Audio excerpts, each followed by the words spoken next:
Halo, saya kedatangan satu Dajjal. udah Dajjal tersesat lagi. Udah Dajjal tersesat kalau saya ini. Ngapain kesini Dajjal? Ngapain lagi Dajjal? Saya ingin melihat rumah Habib sebenarnya di sini. Jadi gue kedatangan Onat. Katanya Onat lagi melakukan perjalanan spiritual. Betul sekali. Apa journey? Journey of Religion. Onat Journey of Religion. Religion. Lo bisa tonton tuh, dia wawancarain tokoh-tokoh agama. Yes, dan bintang pertamanya adalah Habib. Nah, gue termasuk yang pertama Yes. diobrolin dari agama Hindu. Bukan dong, Islam. Katanya Konghucu terakhir, enggak ya? Oh, enggak ya? Enggak ya? Dari Islam, terus terinspirasinya dari mana? Kemarin nonton ininya si Morgan Freeman. Morgan Freeman. Dia keliling dunia ke 8 negara dengan kepercayaan yang berbeda-beda. Di India tuh ada kayak anak kecil, setiap hari tuh 10.000 orang yang ngantri cuman buat pegang tangannya bisa sembuh. Terus dia ke Mekah juga ada yang begitu, ke Italia.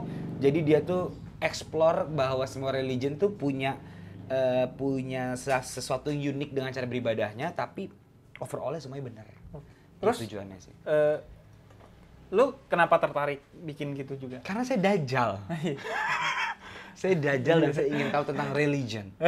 Saya ingin mempelajari apa sih sudut pandang Islam, Kristen, Hindu, Buddha. Penasaran aja gitu loh. Apa sih kalau kita bisa ngobrol sama tokohnya tuh apa sih yang ada di... Jadi cuma buat penasaran doang?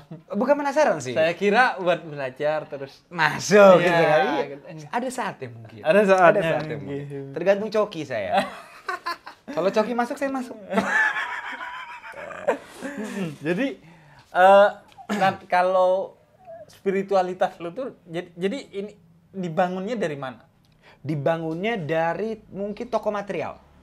Toko material. Enggak, kan katanya bangunan. Oh iya. Enggak. Jadi sebenarnya saya juga terlahir di keluarga Nasrani.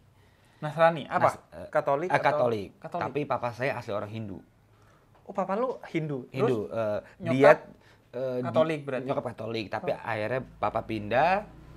Tapi di keluarga saya itu kakak saya pun juga menikah dengan orang Hindu di Australia gitu loh. Jadi saya emang banyak mempelajari dan penasaran aja sih sama religion. Makanya saya kesini dan bertemu dengan Habib tersesat.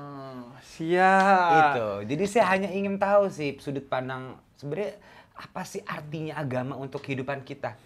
Yang kayak tadi di podcast saya bilang sama Habib, kadang orang memandang agama hanya cuma ritualnya ya, berdoa ke masjid, ke gereja, ke wihara.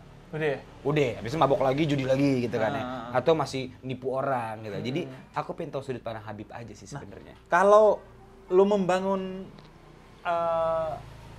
kebaikan, ya. Jadi pondasinya dari mana? Kalau gua kan biasanya gua pondasinya adalah karena gua meyakini agama. Ya. Nah, kalau lu menjadi pribadi baik karena Pengalaman hidup. Kalau yang terjadi jujur sama hidup gua, Bib, gua belajar kemanusiaan, baik sama orang. Itu mungkin 50% dari religion, 50% lagi emang gua alamin dulu. Jadi saat gua grow up, gua baru tahu penting dan tidak pentingnya agama. Jadi sometimes gua karena keluarga gua tuh religius banget. Oh, religius sampai sekarang? Banget.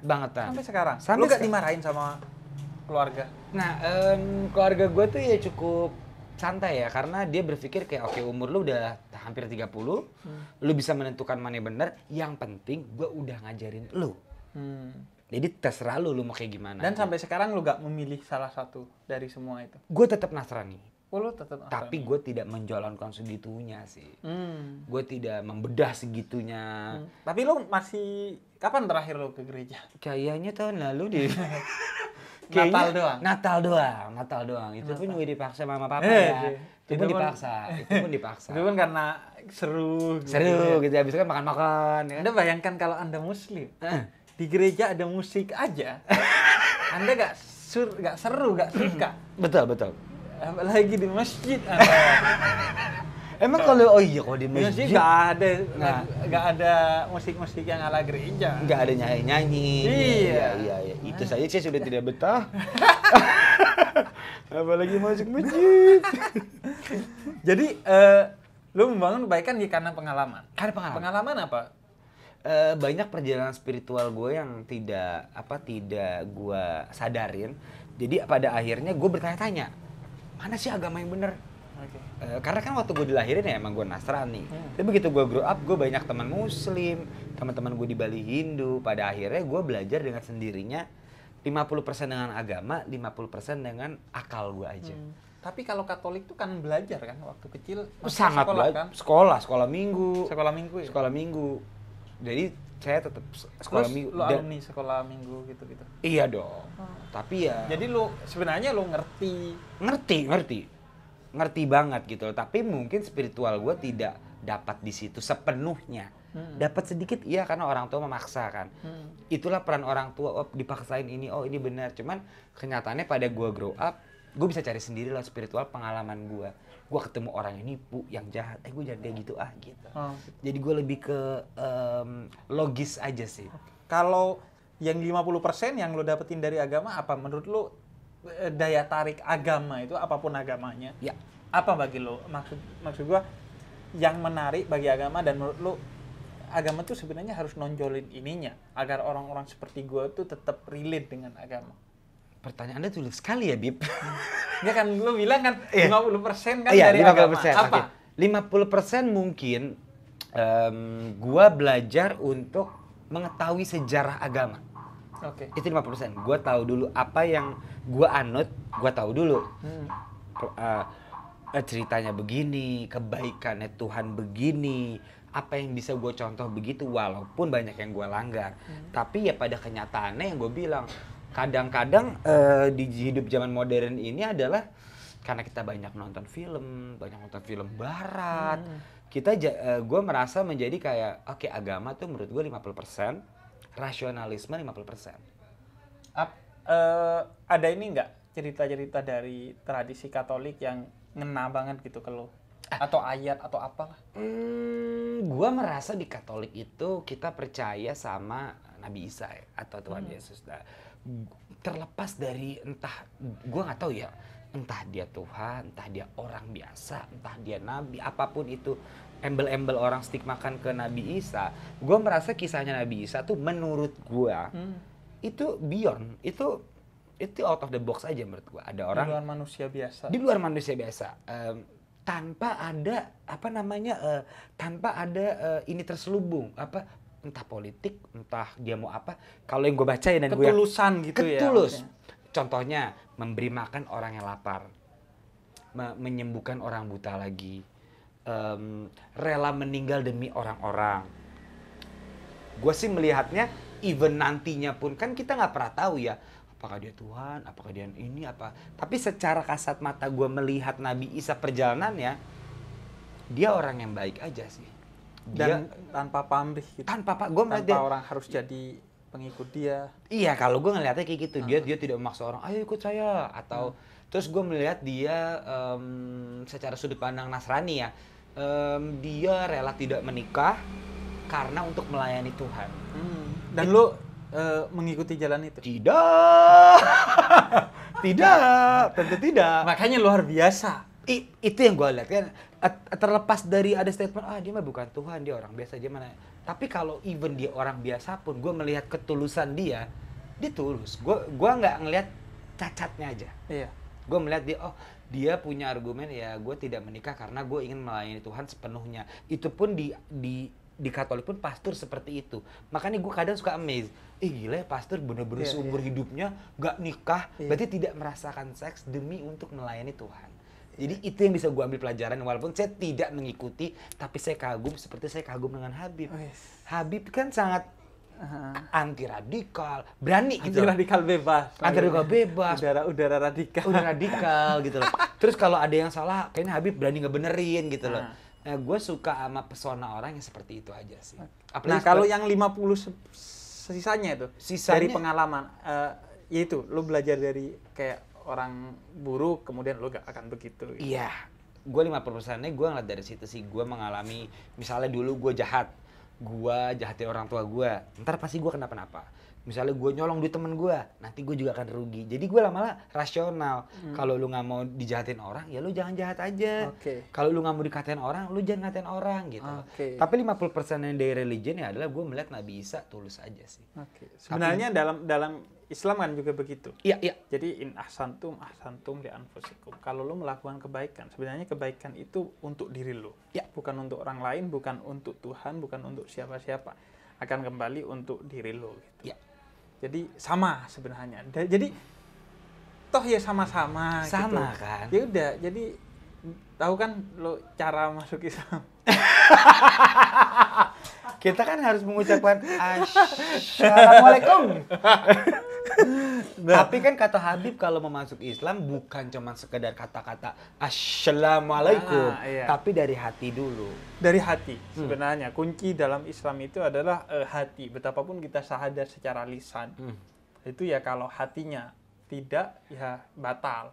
Kan kalau ceng-cengan anak muda gini kan, ayo dong masuk Islam dong, ucapin syahadat. Walaupun kita mengucap syahadat itu, tapi hati kita cuman, itu tidak Islam. Tidak. Begitupun juga kalau lo tidak paten masih meninggalkan keyakinan sebelumnya. Oke. Maka ya harus paten dulu.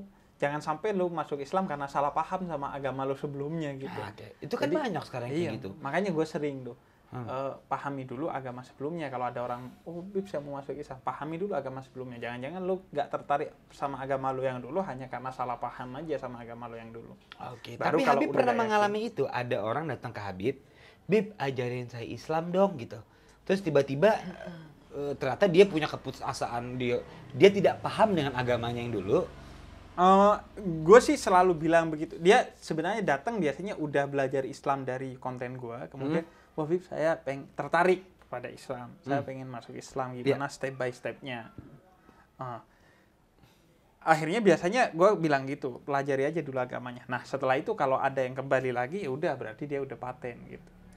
Biasanya, tapi ada yang kembali lagi ke agama sebelumnya? Gue gak tahu, tapi yang jelas dia gak balik lagi ke saya. Berarti kayaknya balik lagi ke agama sebelumnya kayaknya. Oh, itu ada? Sering, karena bagi gue agama itu soal spiritualitas journey itu. Setuju. Perjalanan spiritual, lu gak bisa memprovokasi, mempropaganda, apalagi memaksa.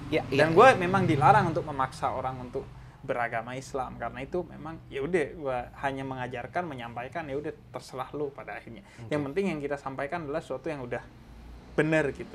Bukan sesuatu yang kemudian hanya sekedar untuk menarik dia ke sini aja. Makanya ya gue jelasin bahwa kalau di Islam itu salah satu yang tegas itu ini gitu. Misalnya lu siap nggak dengan semua itu gitu. Jangan sampai lu surprise gitu setelah Islam, lu surprise, kok gini, katanya asik. Katanya enak gitu. Kok ternyata gak enak gitu. Khamr gak boleh, zina gak boleh. Keluar lagi deh. Makan babi gak bisa. Gak bisa gitu. Yeah. Oh, tapi banyak yang kayak gitu, Bib. Ya kadang orang begitu. Jadi intinya gue ajari aja. Lo harus ajarin basicnya dulu, siap apa tidak gitu. Betul. Dan memang Islam itu ketika turun, memang awalnya ayat-ayatnya itu ayat-ayat tentang hati. Bukan ayat-ayat tentang hukum. Karena bagi Islam harus semua berangkat dari hati. Kalau nggak berangkat dari hati, ya hati-hati. Biasanya nggak paten. Oke. Sama ini, gue yang pengen juga explore bahwa ketaatan lu pada hukum. Gue nonton tuh konten lu. Gue suka kepada narkoba. Tapi gue taat hukum, makanya gue gak narkoba. Nah, berarti lu melihat seorang itu ya harus taat sekali kepada hukum. Karena gue ngelihatnya kan sekarang pandemi ini banyak hukum yang orang langgar ya. Iya, setuju. Kalau gue bukan taat kepada hukum, gue takut mengecewakan sekitar gue. Jadi gue redam ego itu. Let's say misalnya we talk about drugs. Kalau gue ngelakuin itu, gue takut ngecewain orang-orang yang sayang sama gue aja. Orang tua gue sedih, besok gue pakai baju kuning begitu. Jadi gue lebih memikirkan perasaan orang lain ketimbang diri gue aja sih. Ditambah gue takut takut Pokemon. Ya kan kalau digerbek Pokemon bubar. Tapi yang gue pikirin pertama adalah bukan karena gue tidak suka, tapi gue mikirin orang lain yang sayang sama gue, keluarga gue, istri gue, anak gue, ya bubar gitu. Jadi itu gue pikirin terus. Jadi lo tipikal yang memikirkan semua itu ya? Iya, baru-baru ini sih. Biasanya kan baru ini sih. Oh, baru-baru ini karena gue udah berkeluarga, gue punya anak. Tadinya mah orang tua gue mah gue parahin banget. Apa sih lo? Oh gitu. Oh iya. Banget. Apa sih? Hidup gue kan punya duit yang kayak gitu. Tapi setelah berkeluarga, akhirnya gue mengerti, Bib. Oh begini ya mikirin perasaan orang, menghargai perasaan orang gitu.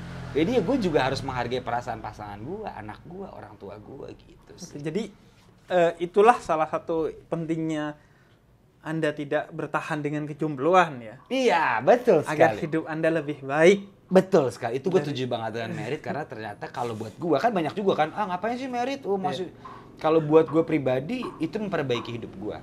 Dan ibu gue selalu bilang itu gara-gara doa mama lagi. Waktu kamu dulu belangsak, waktu kamu dulu gak pernah pulang, mama tuh berdoa di rumah. Biar kamu gak akan, wah gue sedih banget, Bib. Itu kekuatan doa tuh, Nat, gitu. Kalau kamu pulang jam 5 pagi, mama gak tidur. Mama doa terus. Tapi pada saat kita rusak itu kan, apa sih doa-doa? Gitu dong. Sekarang gue baru ngerti, gila ternyata doa orang tua tuh manjur juga ya. Mungkin gue waktu itu selamat gak ketangkep, gak overdosis, nggak yang aneh-aneh lah ya. Gue gak berbuat jahat. Itu mungkin jangan-jangan doa ibu gue ya. Mungkin ya. The power of doa mungkin. Gue nggak tahu kan. Gue sering bilang itu bahwa di Islam itu kan doanya Rabbi firli wali walidayya warhamhuma kama rabbayani shaghira. Ya Tuhan berikanlah kebaikan bagi kedua orang tua gue sebagaimana dia memberikan kebaikan kepada gue di waktu kecil. Kadang kita baru sadar kebaikan orang tua itu ketika kita sudah jadi orang tua. Setuju. Karena itu kita akhirnya mendoakan sebagaimana kasih sayang dia kepada gue dulu gitu. Setuju. Karena yaitu dharma ya. Kebaikan orang tua kepada kita yang kemudian akan membuat ketika kita baik kepada orang tua kita, anak kita juga akan baik kepada kita gitu. Kayak itu equal ya? Iya. Tapi Bib, gue mau nanya dulu sekali Bib. Lu dulu bandel nggak Bib? Lu dulu bandel nggak pas kecil? Gua enggak sih, relatif enggak. Lu relatif enggak? Gue relatif enggak, karena gini, mungkin gue diuntungkan karena punya orang tua yang ngerti zaman. Oke. Dia mendidik gue sesuai zaman gue, bukan sesuai zaman dia. Oke, berarti lu akrab, Bib? Akrab gue. Total? Gue sehari 2 kali ngobrol sama mereka. Oke. Jadi ngobrol itu ada satu tempat di mana gue ngobrol sama dia, dan gue diposisikan sebagai orang dewasa oleh ayah gue. Oke. Diajarin agama dengan sebenar-benarnya gitu. Bukan hanya lo harus begini, lo harus begitu. Enggak. Kenapa lo harus berdoa? Karena begini. Kenapa lo harus sholat? Karena lo begini. Jadi sehingga gue ketika sholat, ketika doa, gue ngerti dan gue meyakini karena gue paham tadi. Bukan sekedar karena suruhan orang tua. Bahkan orang tua gue bilang, gue gak akan bisa ngontrol diri lo 100%. Suatu hari lo harus lepas dari rumah ini. Iya. Suatu hari lo akan ada di kamar sendirian. Iya. Yang gue gak bisa kontrol. Maka yang gue bisa lakukan hanyalah menitipkan lo kepada Tuhan. Dan yang kedua adalah membangun kedaulatan diri pada diri lo. Oke. Jadi gue dibikin paham kalau lo melakukan hal negatif, lo akan dapetin kenegatifan itu kembali kepada diri lo. Begitu juga sebaliknya. Nah kalau di kias gue, bapak ibu gue juga gitu Bib. Tapi gue belangsa. Padahal udah dibilang, kok bisa ya? Ayo kamu ke gereja. Kagak mau. Tapi mungkin karena tidak dijelaskan apa manfaat ke gereja. Dijelaskan, Bib. Oh iya. Emang berarti lo dajal. Emang lu nya aja udah. Iya. Berarti emang guanya. Sama, Bib. Kalau pulang, ayo ke gereja. Sampai di depan gereja, ke depan ngerokok doang. Nanti kalau di Katolik kan ada itu, Bib, yang makan hosti. Iya. Gue masuk makan hosti dong, Bib. Jadi pas pastornya khotbah, gue ke depan. Rokok. Makan rosti. Makan rosti. Yang roti itu. Yang roti itu. Itu tuh biasa di jam-jam terakhir tuh, Bib. Jadi misalnya kita jam 6 misa, kelar itu 7:30. Nah, jam 6 gue masuk, gue keluar lagi ngerokok. Ntar jam 7 gue masuk lagi makan rosti doang. Itu salah siapa sih, Bib? Hah? Salah lu lah. Salah gue ya? Orang tua gue tuh udah mendidik gue begitu. Ayo kita tiap jam 12 malam nih, kita berdoa yuk. Kita berdoa dikasih rezeki yang bagus, kesalahan yang bagus. Tapi pikiran gue tuh blank. Gak bisa fokus gitu loh. Ya udah gue ibaratnya kayak lu bilang, kalau berdoa aja, tapi nggak memaknai semua itu. Ya udah berdoa kayak udah ritual, habis berdoa, udah aman. Iya, sebelum makan biasanya kalau dalam tradisi Katolik kan gitu. Iya, itu kenapa sih, Bib? Iya. Apa salah? Kayaknya lo butuh jadi orang tua dulu. Iya ya. Agar lo merasakan itu. Karena itu lagi-lagi itu kan sangat privat ya menurut gue ya. Itu sangat privat. Orang itu terbangun agamanya karena pengalaman-pengalaman atau pengetahuan-pengetahuan yang sangat privat. Nah, orang tua gue kebetulan tadi mendidik gue sesuai zamannya, yang dengan gayanya yang asik, akhirnya ya kebetulan kemudian jadi keikut gitu. Dan mungkin juga karena tadi lu bilang kan, karena kecintaan kita kepada orang itu akhirnya kita menjaga diri. Gue mendapatkan itu. Bapak gue ketua satu yayasan pendidikan dakwah dan sosial selama 40 tahun. Nah, gue dapat beban itu. Masa anak ketua yayasan belangsak sih? Jadi ada nuansa ketertekanan itu sih. Yang itu akhirnya ya ternyata membantu gue. Dulu gue rasakan itu sebagai satu kepahitan, tapi gue mensyukuri ternyata itu yang membuat gue jadi seperti sekarang. Memang dulu terkesannya pahit, ternyata kayak beban ya, Bib ya. Lama-lama lo enjoying itu ya. Enjoy. Nice. Tapi kita joget dulu gimana, Bib? Iya tuh. Kita ditutup dengan enggak. Enggak. Kita ditutup dengan odong-odong. Odong-odong. Oke, Onat. Terima kasih banyak, Thank you banget. Thank you, Bib. Gua akan nanti gua kapan-kapan ke rumah lo lagi ya. Iya. Gak usah ngonten kita, spill aja. Siapa tahu nanti saya bisa masuk. Asal Anda jangan bawa minuman yang aneh-aneh. Oh, jangan. Saya kan bawanya kopi dari tadi. Iya. Kita minum kopi lagi ya, Bib. Iya. Assalamualaikum warahmatullahi wabarakatuh.